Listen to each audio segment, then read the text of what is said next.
in looking at Big Rapids schools and my reasons for applying here is twofold. Number one, I am currently looking to relocate to another area. My current district has come across some financial difficulties in terms of where the governor's plans for the budget. And so we are exploring other options, and although I still have a contract that's going to be for another year plus out, one of the options that they're exploring at this time is combining superintendencies with another district.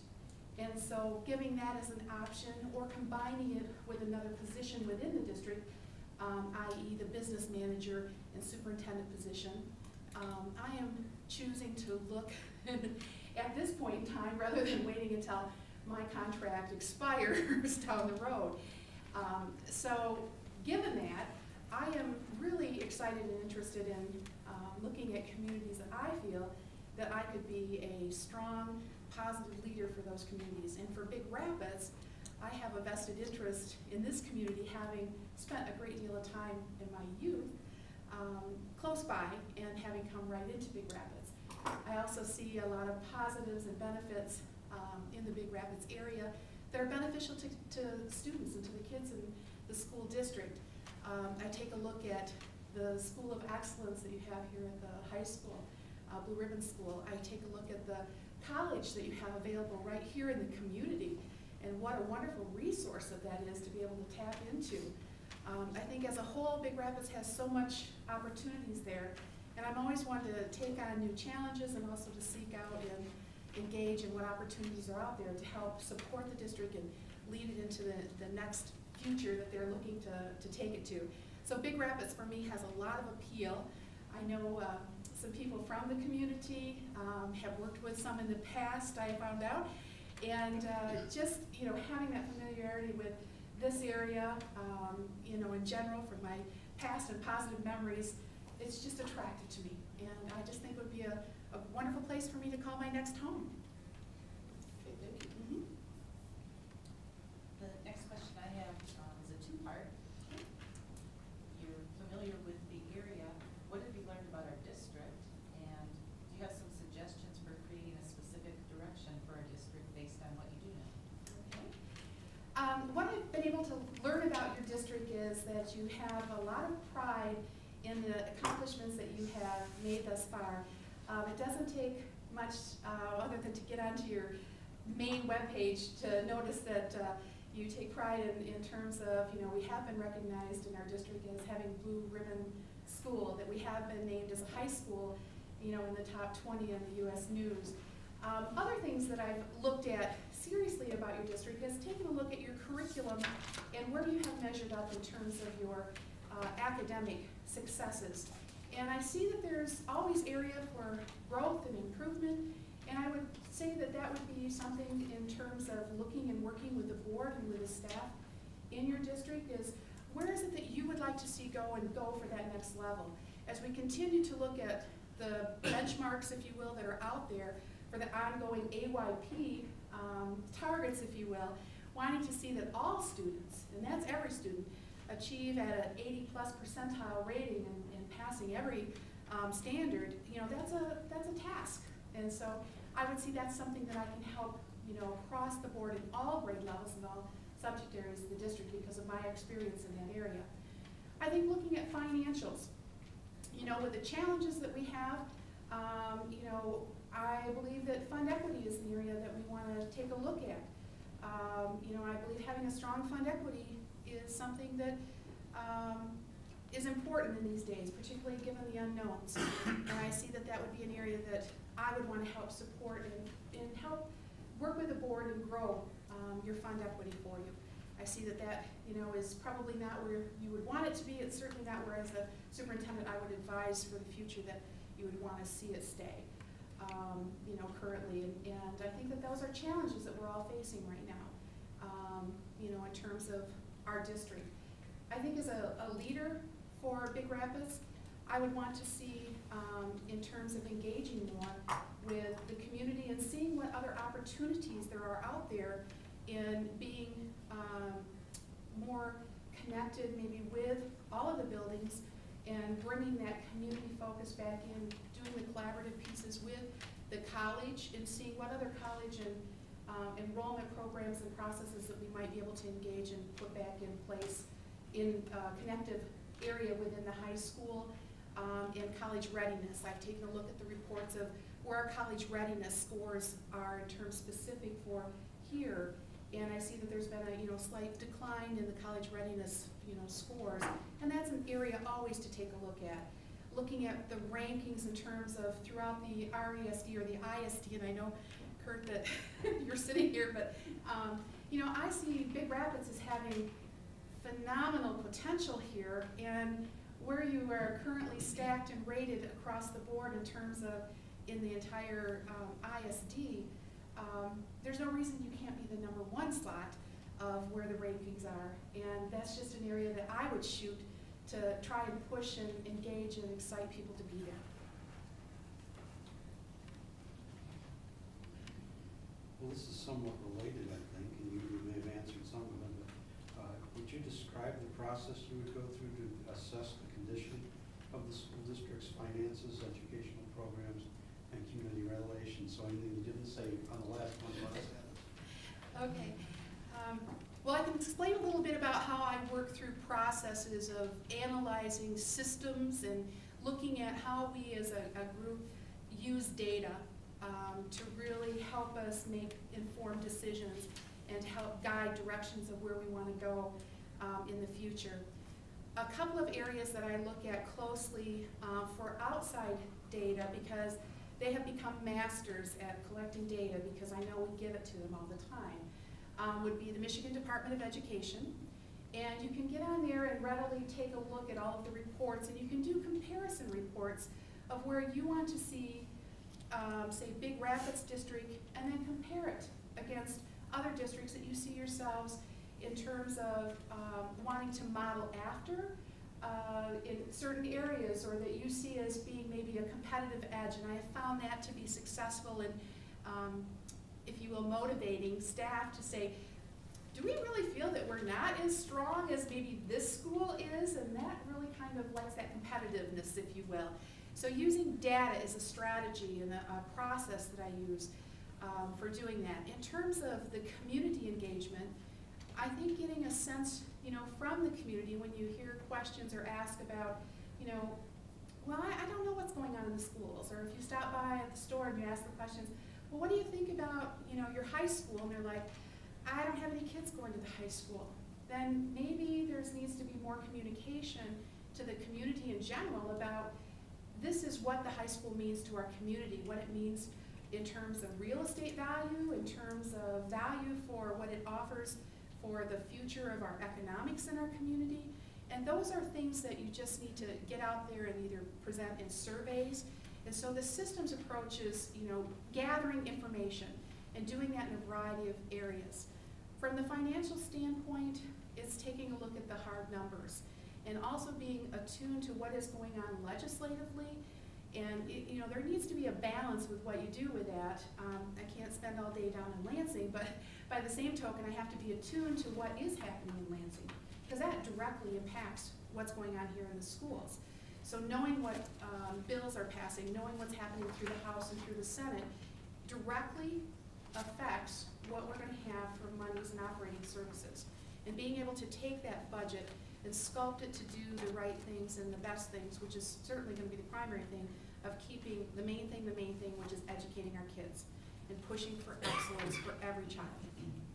So I think systems is looking at data, using the resources that we have available, making sure that we are going to be able to utilize those resources and get the input from all of the vested stakeholders. So whether it's within the buildings, using the administrative team to talk through the processes, using your community members, using your legislators, you've got to get out there and get the information.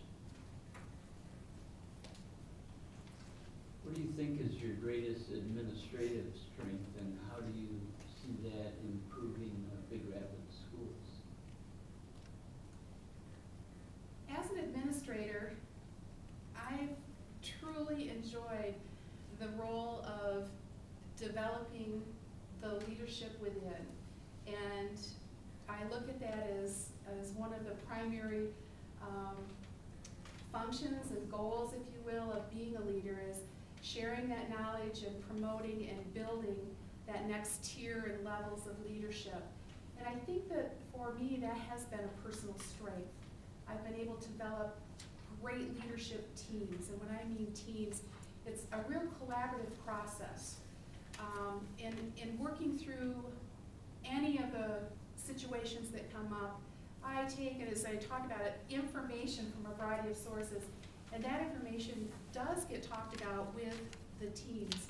And there's no decision that Joe just says, oh, well, this is the way it's going to be. It really goes to talking it through with the teams, because that's a process where they also learn, what decisions and information you need to have in that. I think developing, that leadership within, whether we're building teacher leaders within the buildings, whether we're building assistant or principal level leaders, whether we're building district level leaders. I've had the good fortune of hiring phenomenal staff members, and they've turned into wanting to take that direction of becoming, building leaders, central office leaders, heading up districts of their own. And so I think that that's a strength that I can bring to the district, is to help support, and no one person can lead all the things and to help build that synergy. It takes a lot of people, and so building that leadership to help carry that load and exciting a lot of people, I think is something that I can bring to here, and it's a strength for me. As class sizes go up and we're asked to do more with less, give us an example of how you would improve morale and build trust within school employees. Just excuse me for 1 minute. Yeah, Allergy season is here. I know it well.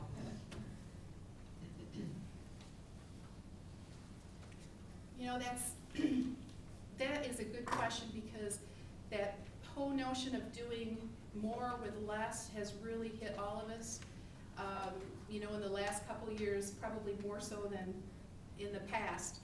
And I have found myself in that very same situation, and it does certainly require a big effort to try harder to keep staff morale up. It requires a lot of flexibility, a lot of listening, and sometimes it just has to be there to, listen to and understand that this is stressful for staff, but be there and continue to support them. It's a necessity. When we look at our budgets, and we know that over 80% of our budget is truly put out there in terms of personnel, staff cost, benefit cost, and those types of things, when we are restricted with what we can have as a budget, and then turn around and have to make the critical decisions of keeping our doors open for our kids to come into classrooms, it comes down to that staff cuts sometimes have to be made, thus your increases in class sizes. Teachers don't like that. They feel that they are stressed and less effective. We have to give them the resources, the support that they need. In lieu of having fewer bodies in the classroom, how can we do that? We've been able to do that specifically by tapping into title monies resources, by being able to bring additional paraprofessionals through that with the at-risk funding available. That extra eyes and ears in the classroom has been some support. We've also been able to bring in additional or ask for additional volunteer support in some of the areas. There was a great program that just came out, and I've asked the building principals to really go to the teachers and ask for them to look at it. It's through the Masonic Foundation, and it's throughout the entire state of Michigan, that they are pledged to give out access of, I think it's going to say 10,000 hours of volunteer service. And I think that if you contact your local chapter, they do know about that, and they are willing to come into classrooms to volunteer, and the Masonic folks will pay for the checks, the safety checks that they have to do that. So that's another resource that's just become available to help teachers in classrooms. Other ways that we're utilizing, those resources is to use technology. And so the availability of online classes, the availability of trying to be more creative in what we're doing with teaming, if you will, in some cases. So instead of having to offer one specific class, or where we've had classes in the past where we might have an advanced class where you had fewer students in it, and now we may have to drop that class in lieu of something else. We're trying to offer that class in another format with another class and maybe an online version, or to do it as a dual enrollment option, so that we're not taking our staff in restricting in the classroom or loading up other classes heavily to keep a lower enrolled class. We still want to offer the academic options for our kids. It's critical that we still have that. So doing more with less in terms of what's happening and engaging in that classroom is a challenge. Keeping staff morale up is a challenge. When you lay off people and you have to reallocate people to different buildings, and you're still working and meeting all that highly qualified requirements, that's even more stressful. So the numbers go up, you get moved to a different building, you're with different colleagues. Those are challenges. And it takes everyone working together. And that's the part of, building that leadership piece and having them be informed and understanding of, here's how we unite, here's how we support, here's what we do to stand behind and help our teachers the best we can. Okay, Joann, over here, everyone receives a suggestion for improvement in their performance reviews. What was the suggestion for improvement in your last evaluation, and how have you been working in that area? Okay. Kind of a three-parter. In my last performance evaluation, one of the areas that I received in not so much as a negative, but as a scale back, because I'm so active and involved in that area, was my engagement and involvement in the community. For the school standpoint, I was hired, and one of the things that St. Louis schools seemed to not be engaged in was the community. There was some almost non-existence or known of that.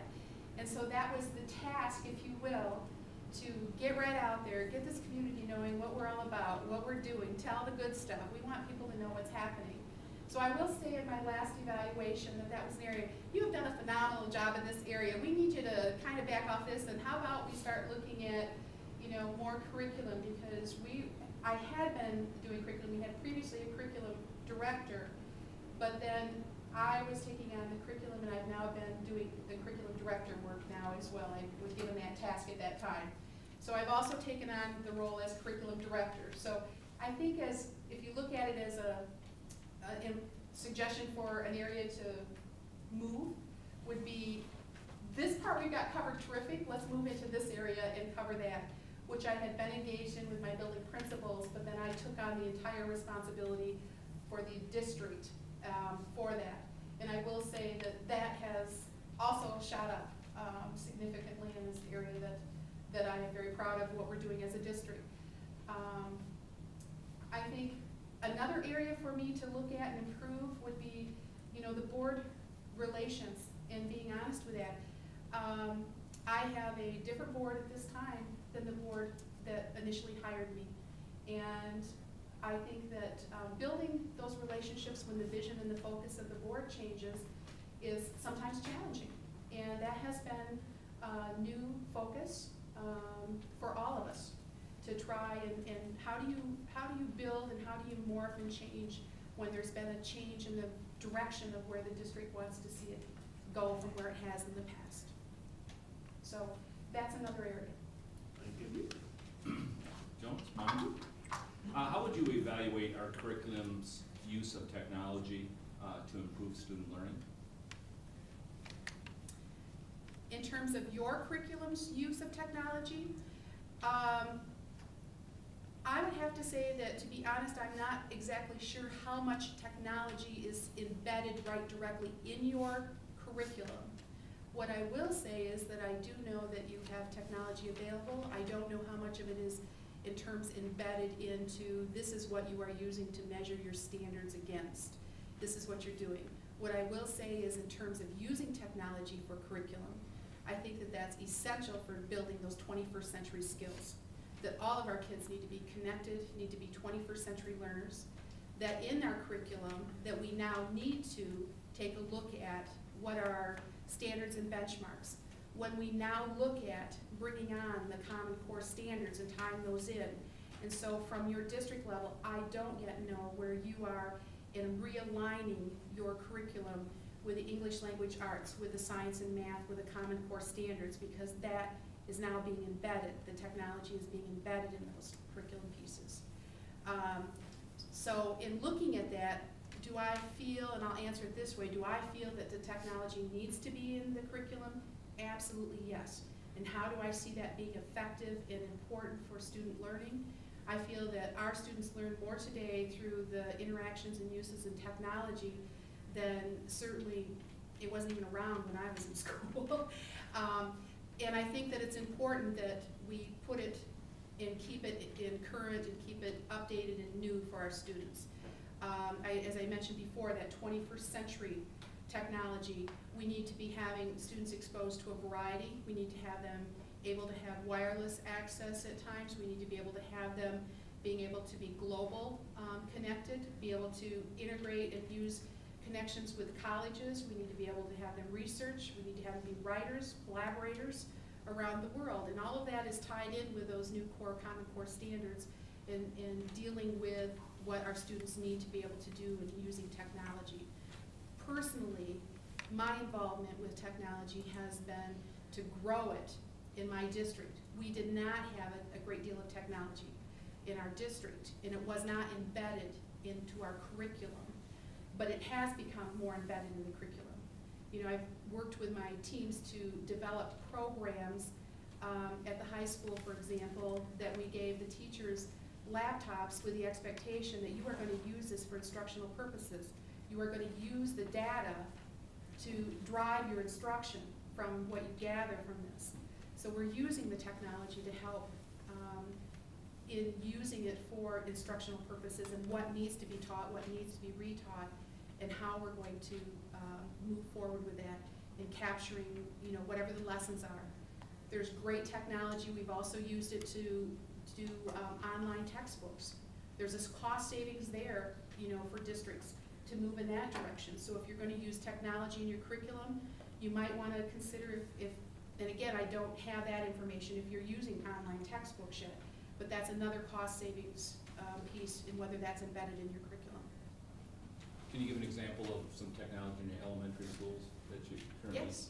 Yes, as a matter of fact, I'm very excited to talk about that. We are, 2 seconds here, please, one more time. I apologize.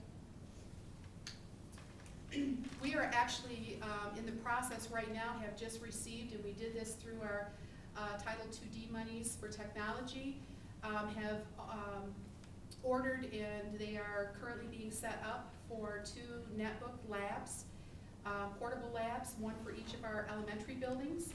And we are going to be having summer school with these labs to engage our elementary students several weeks prior to school starting, so that we can re-engage them and get them back up to speed, if you will, so they're not having that stopgap, if you will. Some of the students, the ones that are significantly at risk. We've hired an integration technology specialist that is going to be working and planning with teachers this summer, that is putting on training programs to help those teachers, not just elementary, but all of them, but specifically elementary, to best know how to use those netbooks and to use those with our elementary age students and using it for technology and instruction. We're very excited about having those available.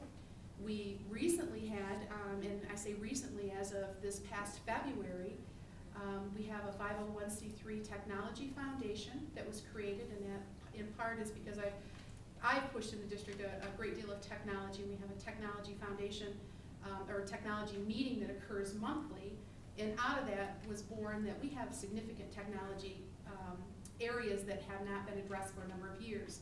This foundation was formed, and their sole purpose is to raise money, and they had a big kickoff, the big event it was called, in February, where they sold tickets for a dinner and a dance and a raffle, or I should say a raffle, it was an auction actually, and they've raised $10,000 free and clear, and that money went to put overhead projectors, Elmo screens, or document readers, you might know them as that, into classrooms, and our teachers are getting extremely excited. And this is some of the first that we've been able to put in the elementaries.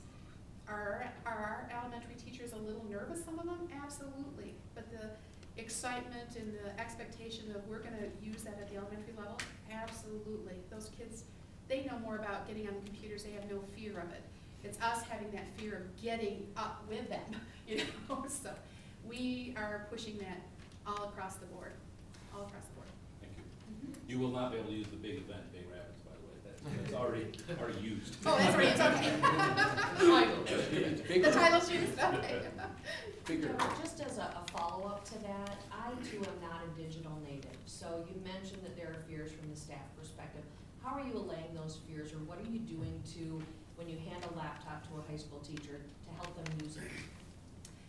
We have had just great success with the colleagues that are right there next to them that are comfortable with using technology. And one of the things particularly, and I will say that the elementary staff has probably been the ones that have been least, as a whole, tech savvy. But we have encouraged, we've sent a couple to the McCall conference. We've also shared and had staff members in, and again, one of the things we just recently did was through our title funds been able to hire this technology integration specialist, have personally stationed that person in an elementary building. This person is so kind and not unapproachable in any sense of the word, goes into the classroom and, you know, helps them sign on to their, you know, computer to show them, let's go to this website, you know. So we're talking this summer now, we've gone from fear of what that computer does other than logging on to take attendance, and maybe some grades kinds of things, to we're talking, you know, Moodle and, you know, Excel trainings and different things that they're going to, you know, be able to get up to speed on, as well as some of the technology that's going to be coming out now, you know, with the netbooks and things that they'll be able to have. So it's really holding hands and walking the walk together, and just being conscious that, you know, not everybody's a native. I'm not a native. I still call up and say, okay, I'm having a problem, talk me through this one. And I think part of it is saying to everyone, it's okay not to know everything. And we encourage that. It's okay, we'd rather you tell us right now that I'm not comfortable with this, can you tell me this one more time, or 2 times, or 3 times? Because we're all in it together, and that's, you know, the way we're gonna get through it, we're in it together. Actually, I have a follow-up question on the technology thing too. How are you handling the students' personal technology? It's being handled.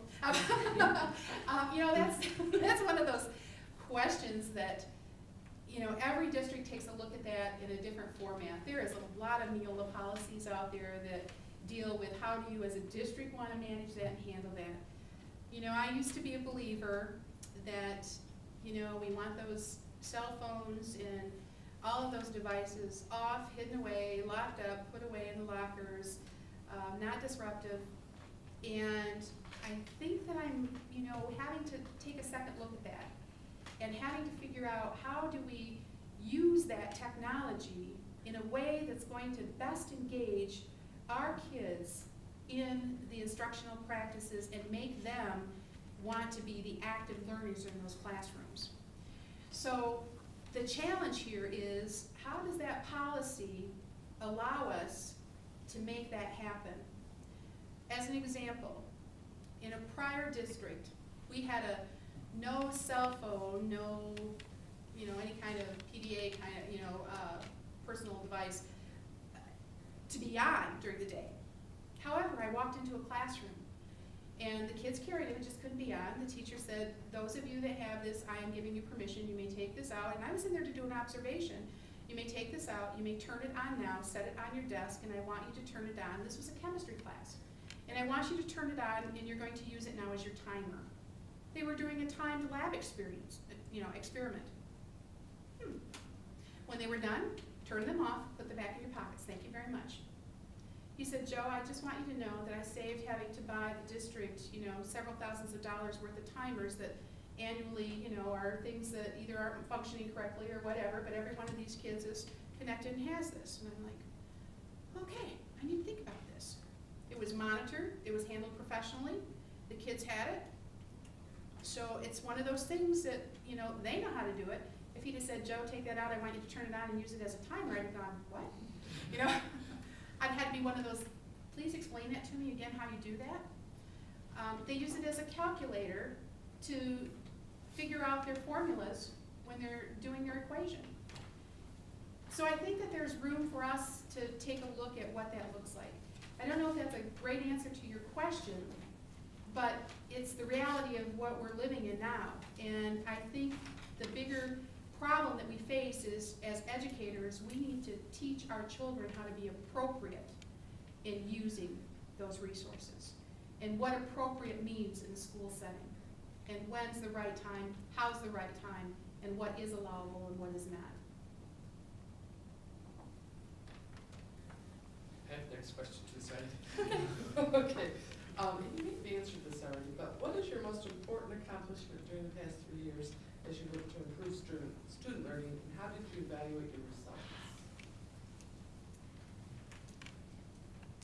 In looking at the last 3 years, I think that I have got to give a lot of credit to the success of where the high school has come in the last 3 years. Excuse me a minute.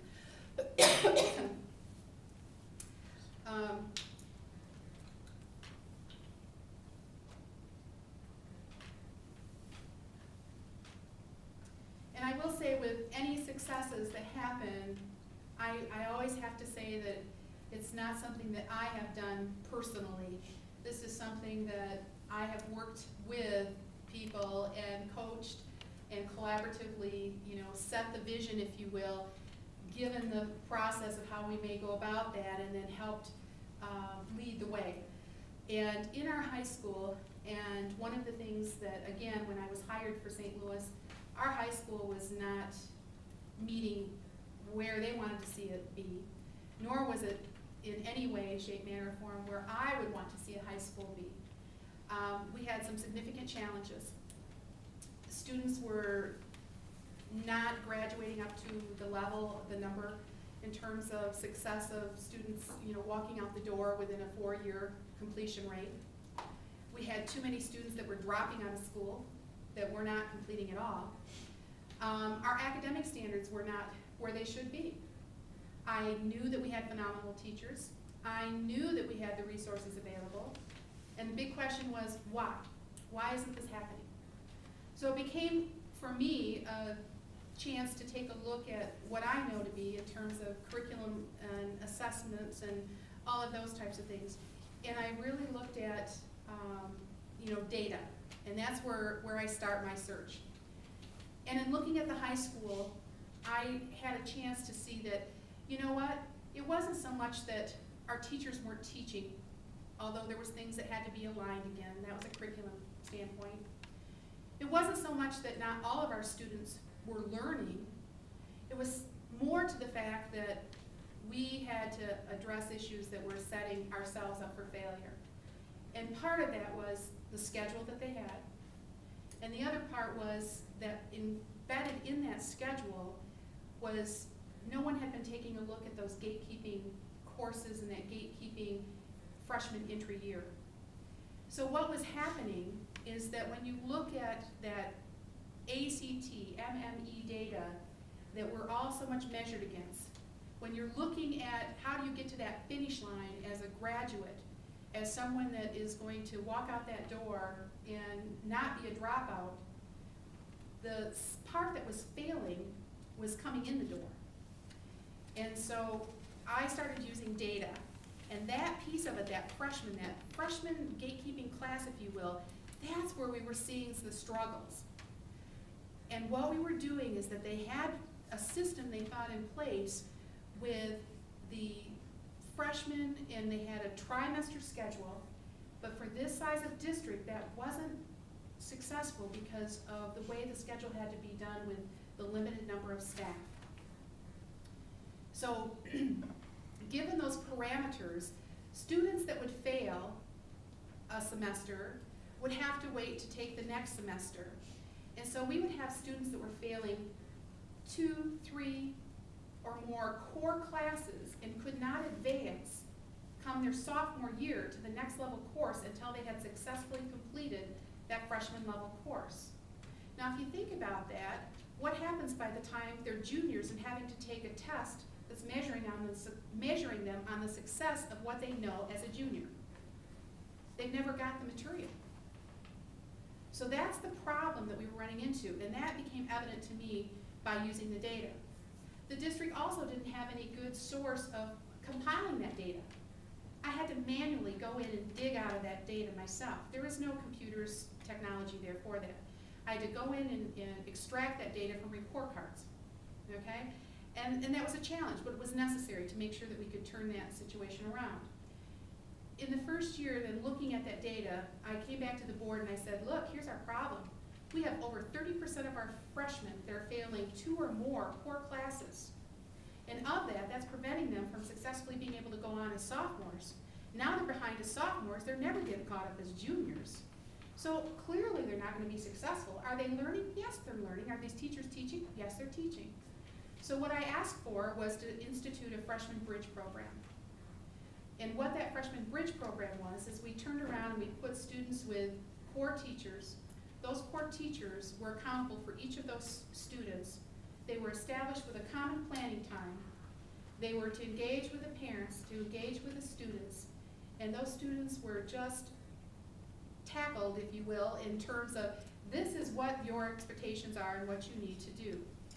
We went from over a 30% failure rate to an 8% the following year. That's phenomenal. Those kids in those gatekeeping courses now are successfully passing. That's the kind of stuff that it takes, and that's what it is when you have to use data, and that you can't just say it's, well, you know, the math classes are failing, they're not teaching. You have to look at the big picture. And that's, again, what I can bring and look at when, you know, when you're looking at solving bigger problems, I sometimes, if you will. That became what it was that helped turn the high school around. So in looking at the last 3 years, what am I most proud of? I'm proud of the fact that we've turned around a high school that was having some lack of success. They now are rated at the top. They've improved their graduation rate, so they're ranked at the top of the last 3 years. We've significantly increased our graduation rate. Every year it's gone up. Our dropout rate for the last 3 years, every year it has gone down. And our academic rate, every year it has steadily improved and increased. And I will also say that our rate of college readiness is in excess of where we want to be, or where the state average is. We're at 19.1, I believe it is. But the challenge, and what I mentioned before, is I threw that number out to talk with the high school staff, and I said, is this where we want to be? Just above state average by a few percentage points? And they're like, no. And in comparison with the others in the RESD, there was another district ahead of us. Do we really think that we're, you know, less successful or could be less successful than another district? No. And then it's like, well, what do we need to do? So therein lies, how do you motivate and challenge people to do more with less? That's right. As a follow-up, do you have experience with an alternative ed program? Yes, lots of experience. I'm not sure of all the data that, and I need to check my time. We got started at what, 11? I'm doing okay. You throw things at me if I gotta start talking faster here. Yeah, it's 2 o'clock, but we'll be hungry. If I see you start gnawing on your hand, I'll know, right? Okay. Alternative ed, yes. Alternative ed is something that is very near and dear to my heart. And in some of the data that you received, you may see that I, in collaboration with others, wrote a grant that received close to $1 million, and actually it ended up being over $1 million from the Colorado Department of Education. That was specifically for at-risk students, and it was to address alternative ed. It was to create a new alternative education program, and the focus behind that was that as a high school principal when I was in Colorado, and it was a pretty good sized, you know, district, about over 3,000 plus students. In my high school, again, the typical high school, if you will, I had students that unfortunately in the couple of years, prior and while I was there, made some really negative and bad decisions that had an impact on our community. A couple of students had committed suicide. A couple of other students had died as a result of alcohol-related accidents. And these things are just devastating to your community. They're devastating to the student population. And although we had an alternative program, we didn't have all of the resources available to address those. And students weren't being as successful academically. And part of that was they were getting hung up on some of the other issues that were invading their lives. And so with that, the academic piece of that, as well as the social emotional pieces of alternative ed, writing this grant, which was called the Compass Program and showing on the way, we were able to implement and bring in online learning programs, engaging them with workforce in the community, bringing in social work, bringing in counseling pieces, hiring additional staff that was paid for this. This was a 4-year grant program that carried through. It was phenomenal. And the success of those students and the hugs of, thank you, and in some cases, kids said, you saved our life.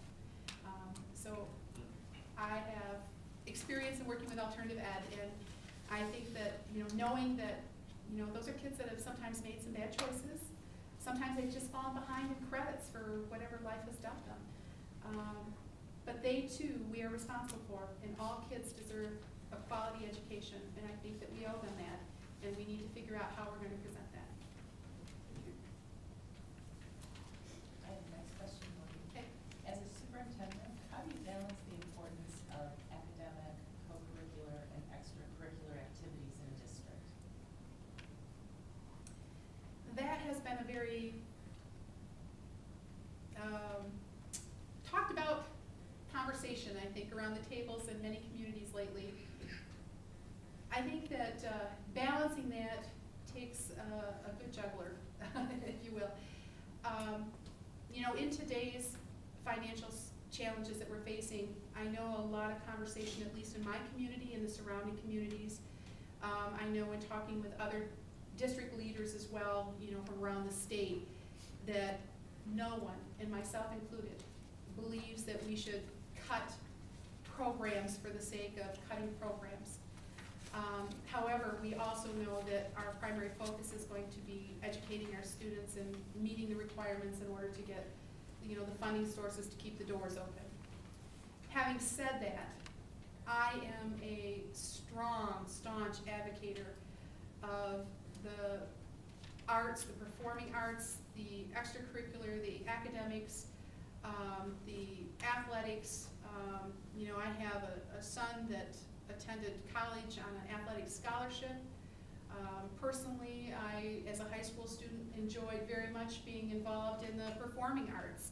I'm a band geek to heart and performed in drama and those types of things. I can't imagine saying all of a sudden we're going to just cut these things out of the school. But how do you balance that? So the questions become, do we cut portions of that or do we supplement portions of that in order to keep those programs viable within the communities? And so suggestions of, do we charge for services that are going along with those? So for example, transportation costs to allow students to attend athletic events. There's been talk of, certainly you've heard pay to play or cost for, uniform fees, or however you want to put that out there, something to help supplement that part of the budget. There's been talk of combining different types of sports and taking a look at levels, I should say, within sports, and taking a look at how that would impact programming. So in some cases within our Tri-Valley Conference that we're currently involved in, it's been looking at, do we close our freshman programs and just offer JV and varsity level sports, and reduce cost to the district by saving the referee cost and the coaching staff cost at that level, but still provide the opportunities. There's been talk of, do you shut down the middle school programs and offer those as a community ed or a club sport type of options? Those again save district monies by not being able or not having to pay for the coaching cost and those types of things, But then you also, in some ways, in dealing with it through volunteerism, you also in some ways lose the continuity of the programs if you don't have control of that. So there's some trade-offs in making those decisions. But you have to weigh that against what is it that, is ultimately the big picture, and back it up against, where's the funding gonna come from? Sometimes I like to look at it as, what are some options to raise revenue to support those programs versus cutting programs? And there's some great ideas out there. Again, I am always researching and looking for new ways and new ideas. I found that there's, over on the far east side of the state, there's another program out there that's going out and soliciting for advertisements that help, coupons for back to schools for your local area. And schools are generating, depending on the community and the size, anywhere from $20,000 to $30,000, and it's being done very professionally, through this organization. Maybe that's a thought to, some districts to look at that as a way to say, this money will be allocated and dedicated towards these types of programs rather than just the general fund of the curricular piece, so that you can maintain and stay there. I think that they're viable. I think they're valuable. I think kids stay in school in some cases because of those programs. I think that's something that as a board and as a superintendent, there does need to be conversation about what is the values of the community. I've had parents threaten me, that if you pull this or if you do that, I'm taking my kids and I'm going next door. Those are real conversations, and I think as superintendents, we know that. And so I support those programs. I want to see them continue. I see value to them for our kids. They are not only just, academic, they are character building. These are life lessons that they're getting. So I hate to see them cut. I have the next question. Our district has made AYP in all of our buildings. How would you maintain or improve that progress? I believe that I've kind of alluded a little bit to, there's a challenge to that AYP. They keep raising the bar on that one. And I think it's by 2013, we're all supposed to be at 100% level with making that standard. Again, I believe it's going to be coming back into the classrooms, taking a look at where we are currently in all of the content areas. Excuse me, and looking at research, I know that writing in your district is an area that I would say would be wanted to be looked at K-12 and just across the board. What is it that we're using in terms of a curricular focus on that? How are we implementing that in terms of writing for writing across multiple genres of curricular areas? So I think that would be an area to start looking at. Yes, you have made AYP in all of your schools, and I think that in order to continue to do that, it's going to take more digging, because everybody's just on the cusp of making that. But as that steps up another 10%, the higher you get, or the closer that you get to that 100 mark, the more challenging it is to find those bits and pieces that are going to push you to that next level. And that's where the real part of engaging everybody in that building. Are we using that data to help us drive instruction? What's the next thing we might want to look at? Where do we need to go? So I think that becomes the pieces, looking at the data again, getting in there and being more refined in the work that we're doing, more consistent in the work we're doing. I'm just writing my notes. Well, I was just gonna say, I think the next one has been pretty much answered. That's what I was. I just doing the, no, well, it's the No, next one. Joann, you integrate your answer so well that my question is about using data to improve our district, and I think you've really covered that well already. Obviously, it's very important to you. Well, I'll go right to my follow-up question on that, and that, where do you see the future of data and the future of the state's requirements for data going, and how do we fund those things, or how would you see us funding those parts of the puzzle? I think the future of data is going to continue to be important. As we continue to compare ourselves in all of the different areas, we are being compared internationally, nationally, within the state, and even locally within our ISD. And all of that data has to be warehoused and kept somewhere. I think the challenge of where I see data is going to be keeping up with how are we going to have easily accessible access to that. That's going to be something that teachers can use. It's not going to be so convoluted, confusing, that it's just making them crazy. I want to be able to have it available to them to go in and say, let me share the data with you. Here's this piece of information. And they then be able to say, oh, that's what it's telling us. We are currently using Data for Student Success, which is a program. We also have through our ESD, which is the ISD, we have a program that we are in a consortium, and it's called Data Director. And that we have through a grant that was written. And that has been a data warehousing program. With that, we're able to take our local assessments, and that's, I think, the piece that is probably the next big challenge, is to create those local formative and summative assessments, because those are the pieces that are really going to drive that day-to-day instruction in the classroom, that are going to make those next data changes that we want to see happening more quickly.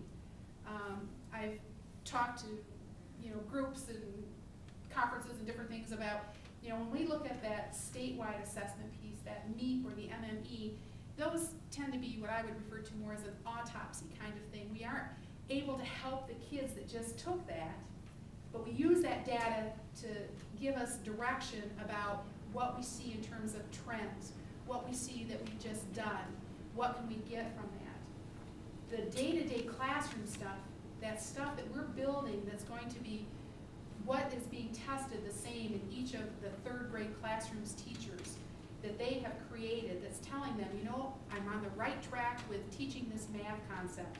And they're looking at their data that's been put into some kind of data analysis program or something, just to data warehouse it for them.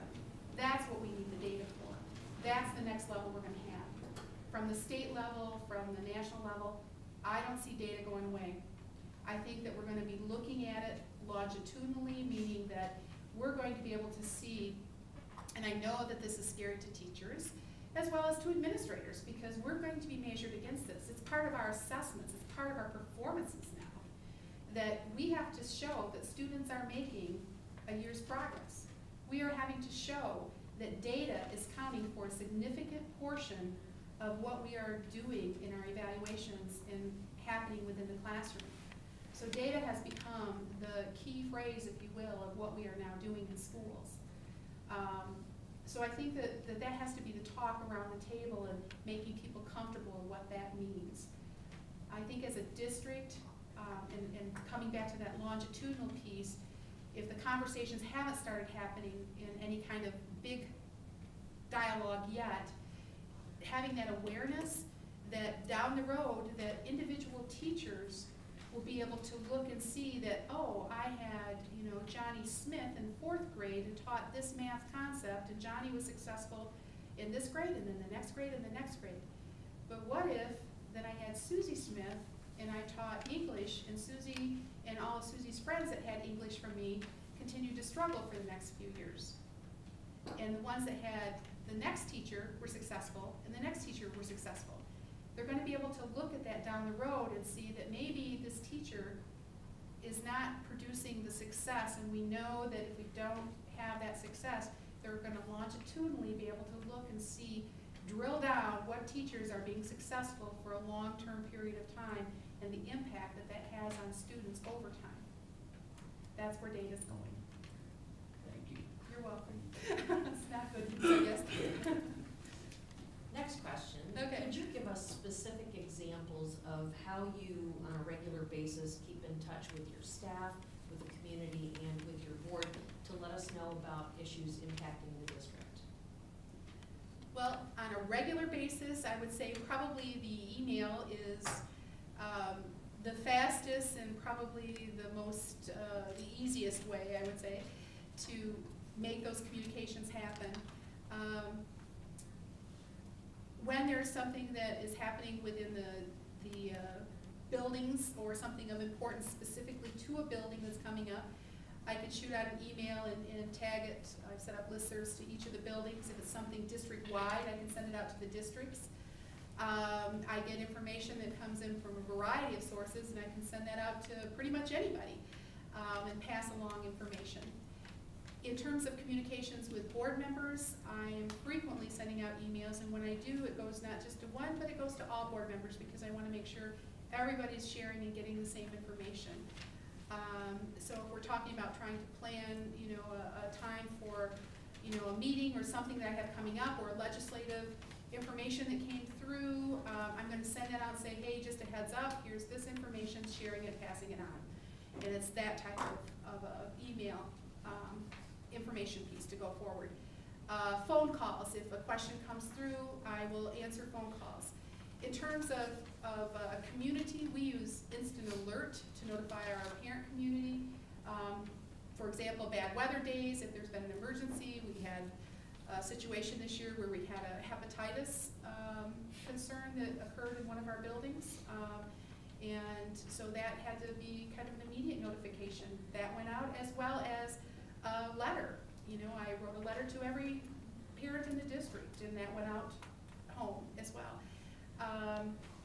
Communications, in terms of interviewed on the radio, getting information out that way, being an article now and then, or being interviewed for the newspaper.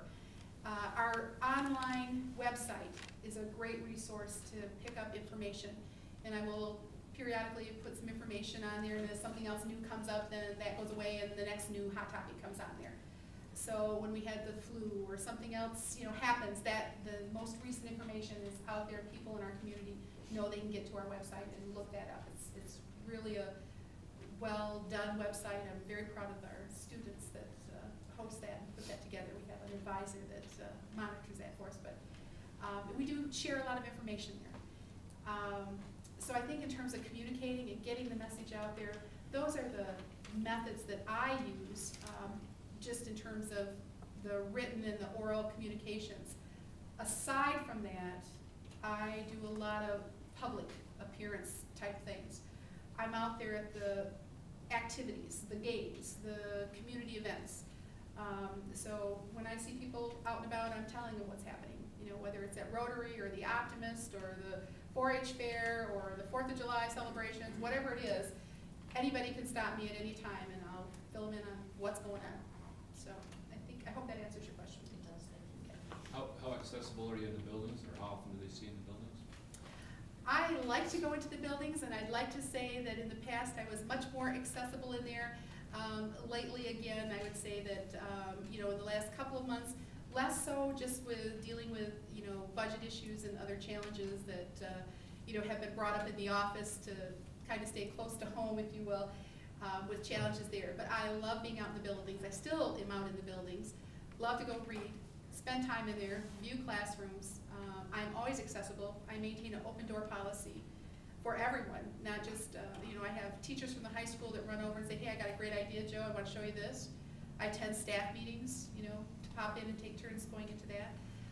I can't guarantee to you that I'm in every building every week, and I won't tell you that, but I do like to be in the buildings, and very much enjoy that.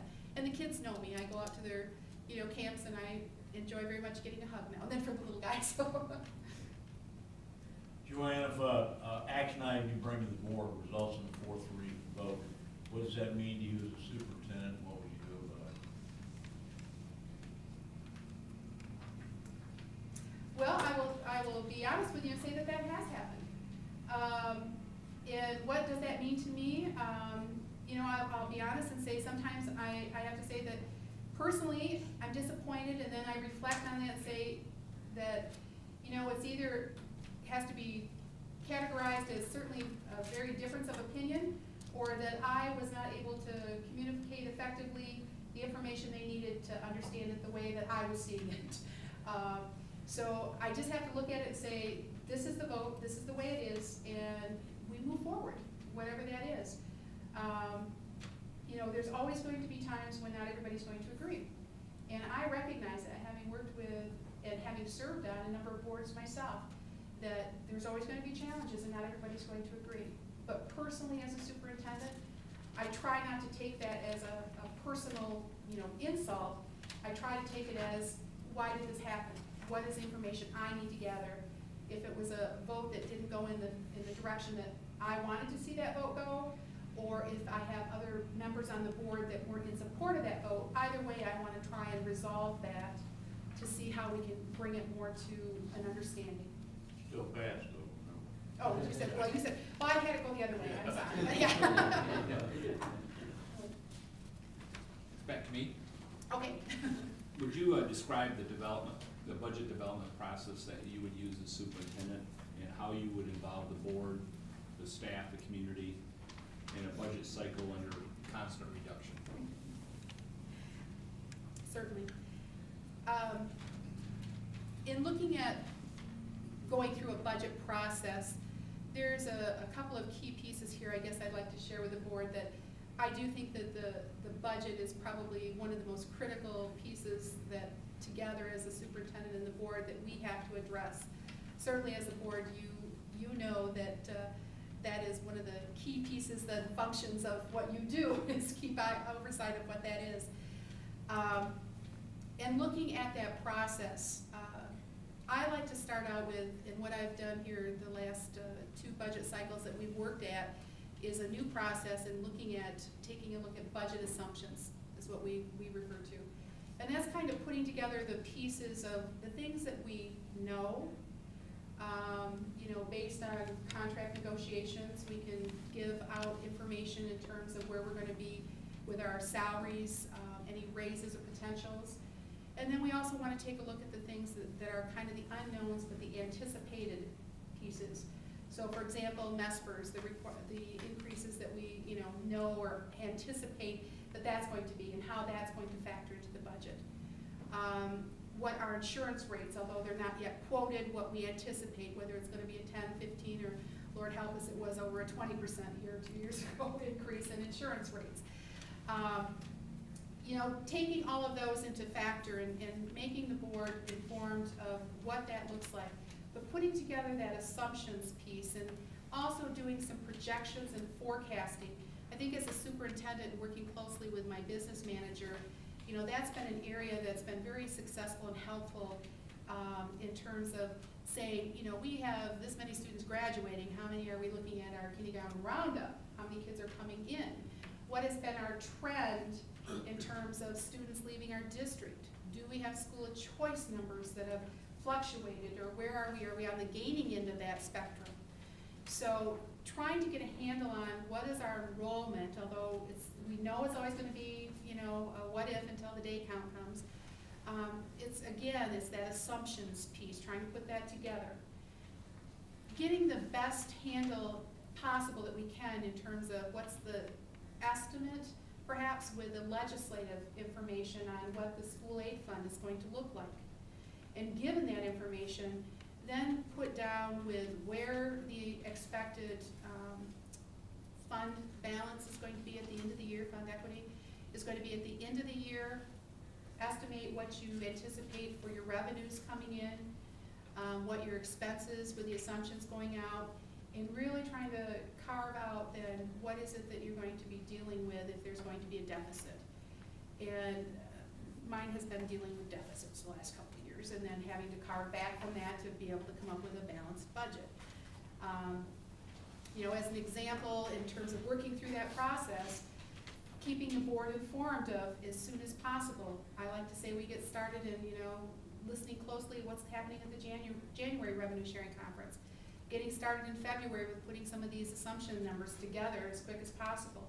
We're having conversations back in March, we're into April and in May, and we're still having, we're waiting for the, timeline here closely, and I'm sure you are as well. Where are we with this? We need to let staff know, are we going to be doing reductions? And having a backup plan of how do we engage people into this process once we have what a magic number is there. So that assumptions document to start that whole process really gives kind of a groundwork to work from. In my district, we were looking at about $550,000 deficit to try to carve back to get to square one, if you will. It quickly jumped when it became the board asking to say, you know what, we think we want to hire a couple more teachers. Okay, so then that increased it even more. So now you carve back, how are you going to cut back to allow for those allowances as well? So that becomes the conversation. Getting input from the administrators and the leaders in the building, from the teachers. We sent out surveys to the buildings, and those we did through SurveyMonkey. And again, it was, or excuse me, not SurveyMonkey, we did it through Zoomerang, I apologize, Zoomerang.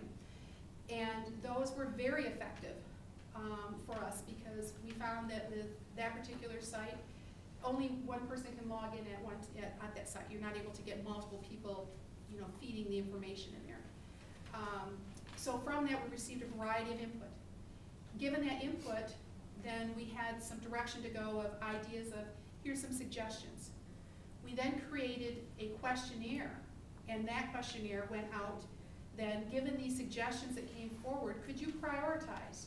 That went out to all of our parents, that went out to all of our staff, and asked questions for what would you be interested in terms of prioritizing class sizes from elementary, middle, and high school levels. If we had to increase class sizes, which ones would you like to see them increased in first, I guess, if you wanted to look at that question in a way. So we had feedback, you know, putting it out there saying, here's possibilities. Closing a building, selling a building that we already have, you know, just rentals in right at the moment. Combining bus stops, stopping, picking up of kindergarten, we pick up kindergarten students in town. Just a variety of questions out there. So that's what went out. It's engaging that community in there in format. Even put a question on there, would you be willing to support a bond or a sinking fund to help support technology, transportation, or facility maintenance? And surprisingly enough, in every one that we put out there, we received, you know, over 65% support that would be something that they would engage or support to some degree, that might be something for the future. That doesn't affect the budget this year, but that certainly gave the board an opportunity to say, down the road, if we can get through here, that might be an option to take a look at to help relieve some of the stress off the general fund. So going out there and asking questions is critical. And I think engaging all the stakeholders. In this whole process, the board was involved. In the whole process, the board was given the updates of what these surveys are telling us. In the whole process, the administrative team was involved, because all these decisions impact their buildings. And ultimately, they're the ones that have to make the decisions of who's going to be in what classrooms, what programs are going to still need to function in terms of schedules, and making sure that we meet the requirements in those classes. So that's the process put in place. We need to get it to the dollars that we can afford, and there's a lot of work in between. Joann, you got me again. What process would you use to evaluate administrators, and how would you do with an ineffective administrator, staff member? There's been a lot of changes in the last year, and again, legislatively, requirements that have been put in place about administrative evaluations. And to go along with that, as I mentioned before, data and the importance of data. It's almost to the point of using like a portfolio process, if you will, in looking at what is the principal of any given building doing to effectively support, promote, and grow student learning in their building. And to that end, I have been asking and collecting data on the engagement that the principal and their building staff have been having with parents, with student success in their building, what the principal has been doing in terms of being resourceful in programming, and more importantly, how is that principal engaging their staff in doing professional learning communities to continue to train and grow them, because it's not going to be resolved in 1 year. It's an ongoing process. And I want to know that they're ongoing in their learning as well. So the data that's being collected from that, I can pull the MEEP data, I can pull the MME data, but I want some of that internal data. I want to know that they're collecting it within their building. And so that's what part of what I'm asking for and using for evaluations. In terms of from staff members, from the building, in being out in the buildings, I talk freely with staff members and get a feel, from them how comfortable they are working with their administrators. I also get feedback from my board members who hear from the community. I know as a board member, you probably all get phone calls. And I hope that you share that with the superintendent so the superintendent can then relay that and have that conversation with the principal about whether the principal or the teacher within the building. So that's another form, if you will, of evaluating. In looking at what's happening within the building, I want to make sure that all the legal processes are happening correctly. We have school rules and policies, and I monitor to make sure that in disciplinary situations and in safety situations that they're following all of those. Have they done their drills accordingly? Have they handled and followed consistency in dealing with any disciplinary issues? Are they being fair in how they hand out decisions in their building? Are they an instructional leader? And that's kind of first and foremost. I want to evaluate them on that. Having said all of that, I've been had that opportunity to evaluate a number of administrators and know a good administrator and know what an effective administrator can do in terms of turning a building around. I've also had the experience of working with an administrator that was not as effective. And in terms of working in that capacity, it takes having a serious conversation. It takes putting in place plans of this is how we're going to work together. Here's what needs to happen, and being able to help them come up with strategies and plans of here's what I expect to see within the next year, and here's some timelines. Here's the growth that has to happen. Here's what I'm going to want to see. Here's the communications I expect to have, and those things need to be met. Thank you. I've done the collective bargaining process as well as interest-based bargaining processes, and it's been in a couple of different situations. I've had board involvement, directly involved in that process, and I've also been acted as, most recently in my district, as the chief negotiator on behalf of the board. So I think that that would be something to have a conversation in terms of what the practices are here in the collective bargaining process. As a chief negotiator, I'll share my most recent experiences. Sitting down with the board and the administrative team, discussing what are the elements of the parameters, if you will, of negotiations, then going and sitting at the table, if you will, and being the chief negotiator on behalf of the board. I'll just share that I've been able to deliver a couple of several contracts, 3 in this current district, since I've joined the district.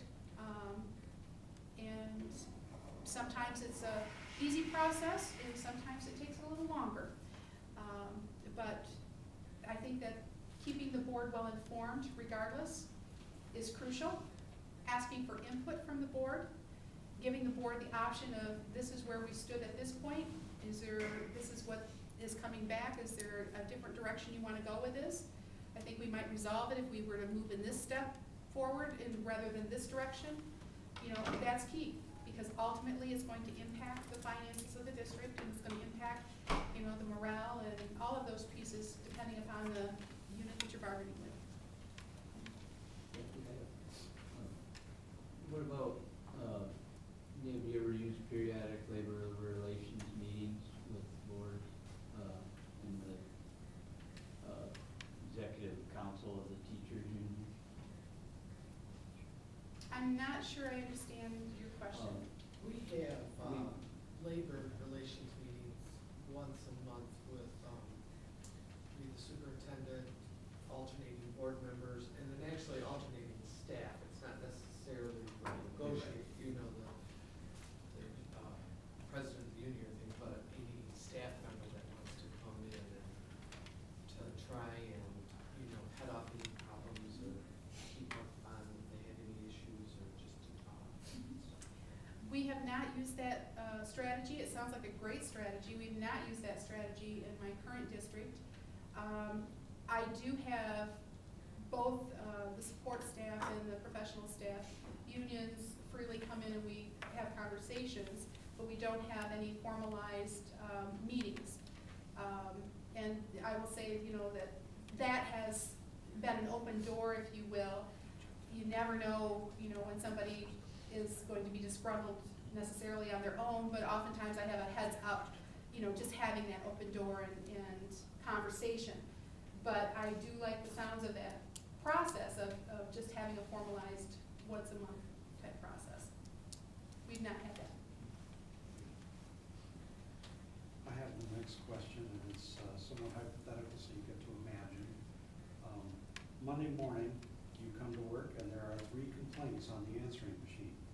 They're brought to you by a staff member, a parent, and a board member. They're all about the same situation. How would you prioritize and respond?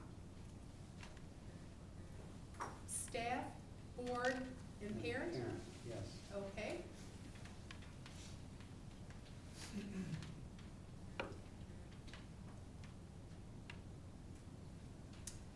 Well, hypothetically, I'm thinking that the parent is probably going to be calling and complaining if they're all about the same thing about the teacher. The staff member, I should say, not teacher necessarily, but that the board member probably received a phone call from the parent and the teacher's concerned. So I probably would want to, you know, touch base the teacher if it's first thing in the morning. You know, I always want to let the board, you know, maybe a quick email out saying, hey, got a message here from so-and-so, there was a concern, I'm following up right now, I'll get back to you as soon as I know more. Get a hold of the teacher, find out, hey, I got a call from a parent regarding a situation. Do you got some time? Can we talk real quick here before I return the call? Just so I have some heads up and background information here.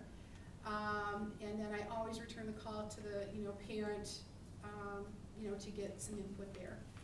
So I'm very good at returning those calls, but if I have a teacher that's, you know, going to be worrying and stewing about whatever the situation is, I don't know if there's going to be a lot of detail in that message.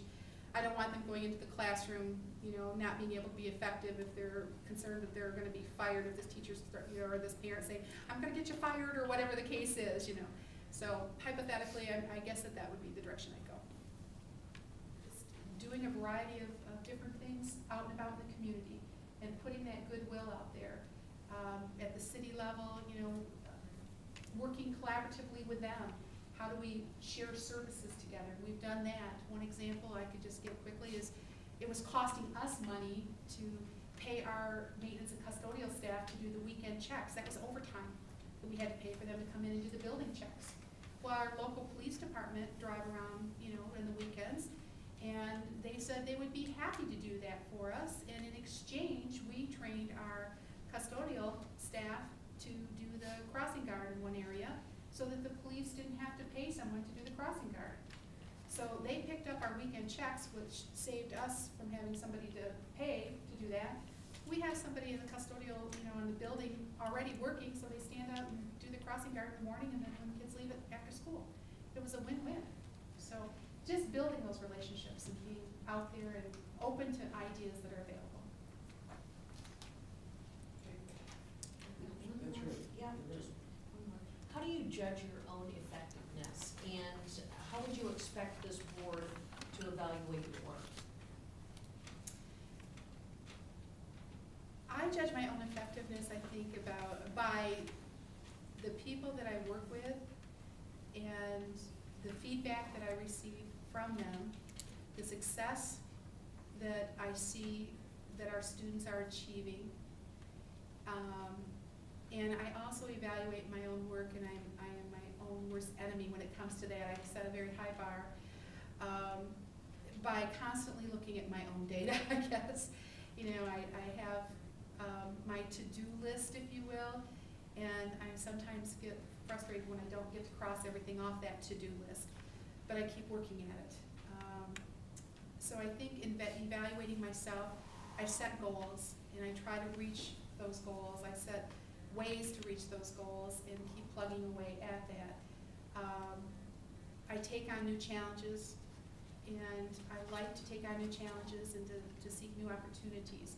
And I evaluate myself, on being successful in those new challenges. I think, in terms of working, with my staff, when they come and say, personally to me that, thank you, I really appreciate having the opportunity to work with you.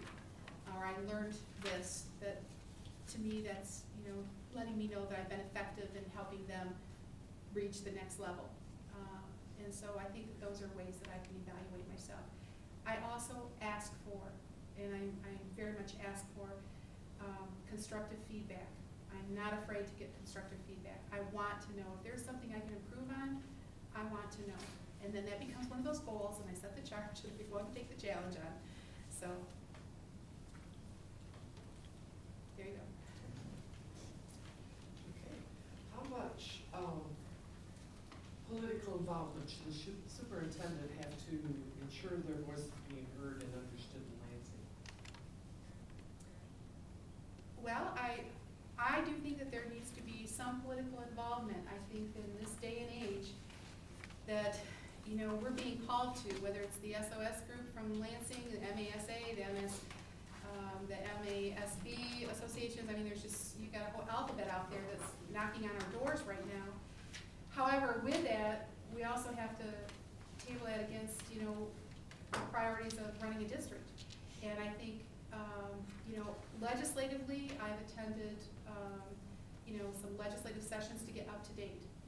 We locally have times when we have a legislator that comes to meet directly with us, and certainly attend and ask questions. I will make a phone call from time to time and say, hey, I've got a problem about this, and how's this going to impact things? Every time something comes through and says write a letter, I'll write a letter. Click on it and say, here's my 2 cents on that. Am I going to devote an extensive amount of time on that? No. Am I going to make sure that my voice is heard? Yes, because that's what's important. I think collectively throughout this state, the big message is that we all need to be heard. And that's what needs to happen today. We need to be heard. We need to be known that what's happening does impact and affect our kids' futures. And I think that that's the important piece of it. Do I need to be attuned to how each of these laws and policies affect this district? Absolutely. I think I've shared already, there's been changes that affect administrative evaluations. There's been changes in terms of, the AYP, and we have to be up on top of that in terms of where are we with, data and using that for evaluations across the board. With our teacher evaluations, all of these things are being handed down legislatively. There's changes coming up that may be in 80-20 insurance. That's going to affect us in terms of possibly, keep our fingers crossed maybe, that for our financial purposes, I need to be informed, I need to know. But do I need to be sitting down there while they're making those decisions? No.